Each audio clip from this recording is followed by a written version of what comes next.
Pero ngayon po, ito muna. Dako muna tayo sa ating food for the soul and food for the spirit.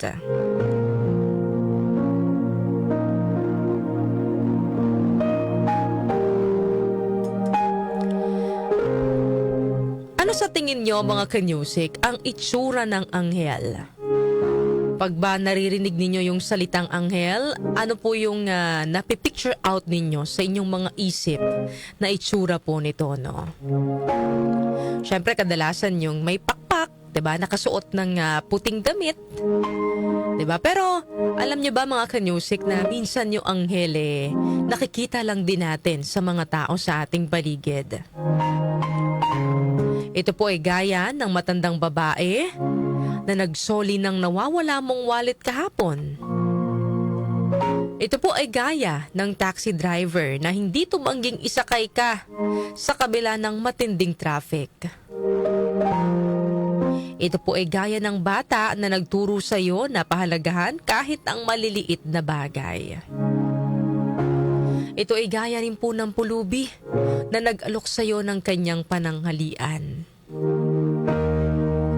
Ito ay gaya ng mayamang lalaki na nagpakita sa iyo na lahat ay posibleng maabot basta magtiwala ka lang.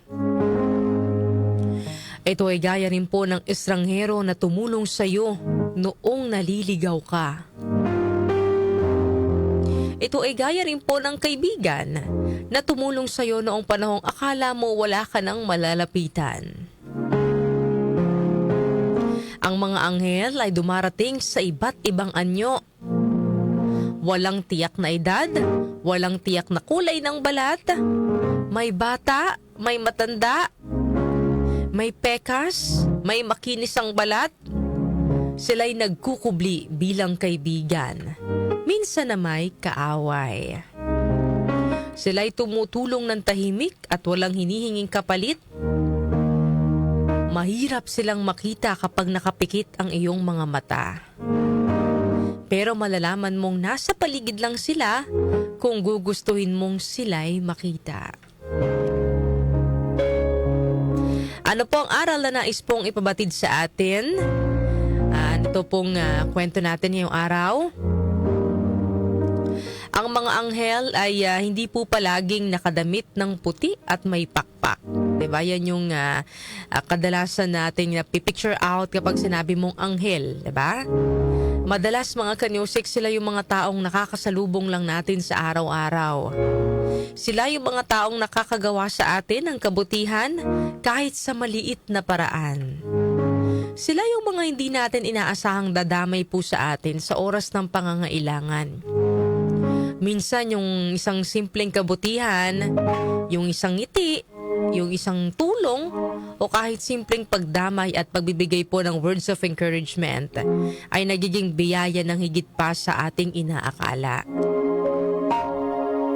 Sa totoo lang po mga kanusik, no, wala naman ni isa sa atin ang nakakita na ng totoong itsura ng anghel. Wala pa ngang makapagpapatunay na totoo ngang nag-i-exist sila. Pero naniniwala pa rin tayo sa kanila. Pero kung tutuusin, hindi naman na natin kailangang alamin pa kung ano ba talaga ang itsura ng anghel. Dahil mismong ang Panginoon po ang nagpapadala nito sa atin.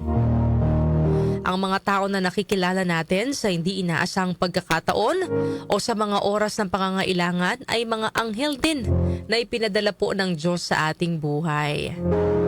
Sila po yung paraan ng Panginoon para maiparamdam sa atin ang kanyang pagmamahal at walang humpay na paggabay.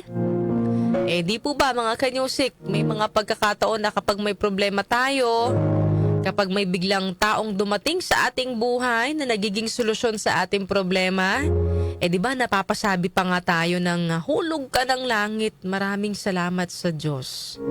Diba? Anghel yung turing natin sa kanila na hinulog mula sa langit at ipinadala sa atin. Mahalaga na laging bukas po ang ating puso at isipan upang makita at maramdaman po natin ang mga anghel na ipinapadala po sa atin ng Panginoon. At syempre, tayo mismo ay maaari rin po tayong maging anghel sa iba.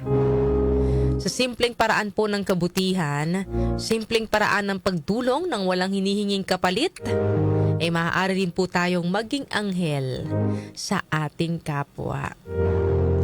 Kayo mga kanyusik, sino-sino po ang mga taong may tuturing ninyong anghel ng inyong buhay?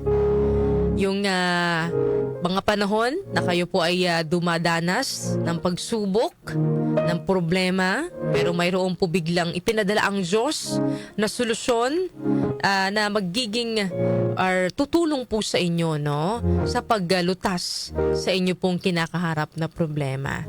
Sino po yung mga tao na may tuturing po ninyong anghel ng inyong buhay?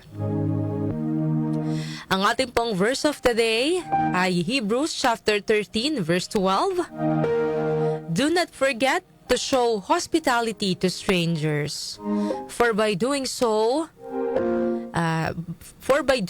some people may have shown hospitality to angels without knowing it. Ulitin ko po, do not forget to show hospitality to strangers, for by doing so, some people have shown hospitality to angels without knowing it.